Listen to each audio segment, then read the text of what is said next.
রোজা আমাদেরকে বলে, বান্দা তুমি এই যে আল্লাহর ভয়ে পানাহার থেকে বিরত থাকতেছো রোজা রেখে, এখান থেকে তোমার তাকওয়ার ট্রেনিং হচ্ছে, তাকওয়ার প্রশিক্ষণ হচ্ছে, যে তোমার চাহিদা আছে, খাবারও সামনে আছে, খাচ্ছ না। দেখেন মাগরিবের আজান হবে, সূর্য ডুববে, সূর্য ডুবার পর মুয়াজ্জিন সাহেব আজান দিবেন, আমরা সামনে খাবার নিয়ে ইফতারি নিয়ে অপেক্ষা করি, সবার ক্ষুধা থাকে, তাই না?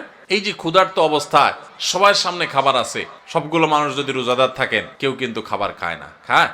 সবাই বসে আছে কিসের জন্য? কিসের অপেক্ষা বসে আছে?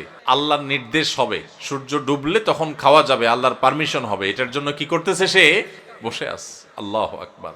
এখান থেকে শিক্ষা নেই আমরা, আমার সামনে যখন কোনো টাকা পয়সা কামাই করার সুযোগ আসবে, আপনি একজন দোকানদার মানুষ, দোকানদারি করেন, আপনি দোকানদারি করার সময় আপনি চিন্তা করবেন, আমি আমার কাস্টমার থেকে যে 10টা টাকা নেব, লাভ করব, এখানে আল্লাহর পারমিশন আছে কিনা। আপনি যদি ইন্ডিয়ান মশারির ডালের সাথে দেশি মশারির ডাল মিশায়া বিক্রি করেন এবং সেটাকে দেশি মশারির ডাল বলে বিক্রি করেন, তাহলে এখানে কি আল্লাহর নির্দেশ আছে না নাই?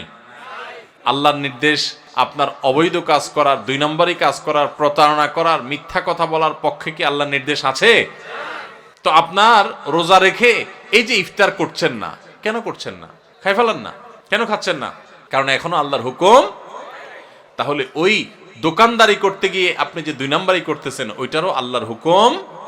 আপনি এক জায়গা আল্লাহর হুকুম মানতেছেন, আর জায়গা মানতেছেন না, তাহলে বোঝা গেল আপনি খাঁটি মুসলমান হইতে পারেন নাই।